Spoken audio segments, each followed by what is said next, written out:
Bygones be bygones. Joe Bugner and Sir Henry Cooper bury the hatchet 37 years after Joe took Henry's 3 heavyweight titles in one of the most controversial fights of all time. And Cooper gives him a pat and says, well done, and he's given it to Bugner.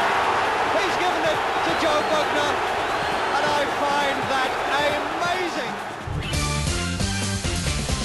Split British public down the middle, the boxing public anyway, when Joe Bugner beat Henry Cooper, the darling of British sport, at Wembley in 1971 and took away his 3 heavyweight titles. Many people said the ref had got it wrong. Cooper never fought again, and Bugner later emigrated to Australia to escape the bad feeling against him. 37 years on, and Bugner has returned to Britain, having lost $1 million with the failure of his wine business. Steve Bunce was there this afternoon when Joe met the now Sir Henry Cooper to talk about that controversial of fights for the very first time.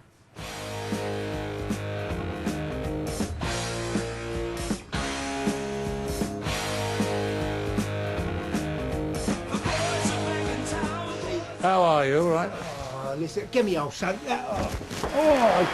Joe Bugner, 21, only last Saturday, and I wonder how that young man is feeling inside tonight. A night when many people feel that Henry Cooper might have come to the ring just once too often.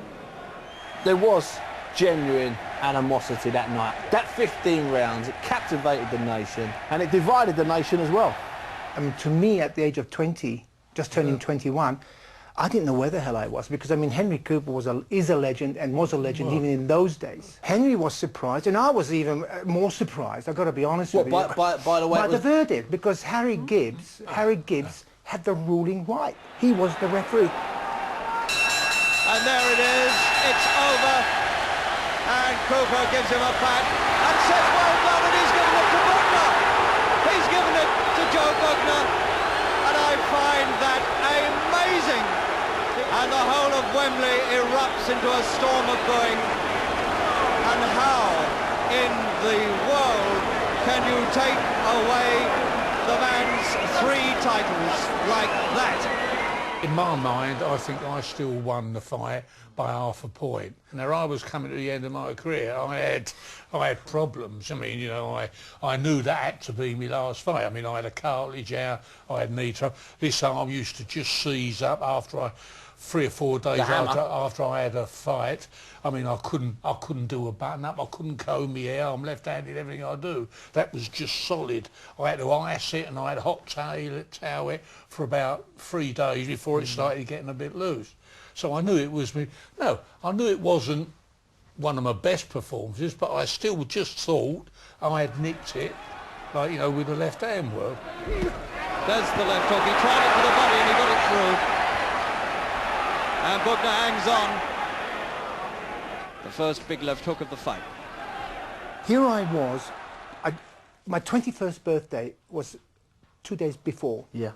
And then to have this enormous weight on my shoulder, beating Henry Cooper, was phenomenal. I mean, I got back to Cambridgeshire, where I was living, and the whole town turned out. To me, it meant nothing, because I didn't understand or appreciate what had actually happened. But did you think you won, Joe? Well, a fighter always does. Yeah. I mean, on reflection, did you think you won? Well, the amazing thing is that yes and no, because I thought at times when Henry was having a bit of a rest that I was catching up with jabs and moves. Then when I was having a rest, he was catching up with jabs and moves. If you'd have won, Henry, would you have continued boxing? No. That was going to be your last fight? That was my mistake, because 2 weeks before the fight I announced that I wanted to retire undefeated, and this was going to be my last fight. And we have 3 rounds remaining, and these are the rounds now in which the physical advantages of Bugner should tell, if they're going to tell at all. Do you feel that nothing you could ever do after that, Joe, that you were judged harshly? Even if you had 12 hard rounds with Frazier, 15 with Ali, you were still, you seem to have been judged harshly throughout your career. But not by the fans, you know. Not by the fans, but the morons who are actually running and writing the sports articles, and because at the end of the day, you can only keep bombarding the person who you're trying to knock off the pedestal. Sure. But I was strong enough to pack my bags and go to Los Angeles at 25, because I couldn't handle, every time I tried to have a good fight or try to perform the best of my ability, they said, oh yeah, boo Bugner, oh God, he didn't try, oh he did. I mean, when I fought Ali for 15 rounds in Kuala Lumpur, nobody cared that it was 118 degrees in the open air. Nobody cared it was 185% humidity. So I was clever enough to go and maneuver the fight the way I knew I had to, because otherwise he would have knocked you out. That's a good attack by Bugner. Got the right hand in. Henry, did you take an interest in Joe's career after your last fight? I mean, did you keep an eye on it, or did you shut yourself off? Oh, good Lord, shut myself. That wasn't. No, I mean, all right. Once he'd got the verdict, that's it. You can't change it. So naturally, I was interested in what he was going to do with the other guys, you know. But I mean, you know, Joe was, as I say, he was a good, strong, like left-hand merchant, like myself. I had all my power in the left hand. I mean, the right hand was just for wiping sweat away and, you know, patting them on the head and all that. And Cooper has taken it so well. And the booing erupts again, and police form at the ringside. Finally, do you have any regrets, Henry, about your boxing career? Because it was an exceptionally long career. Oh, I had 17 unbelievable years, ups and downs. 17 years as a pro.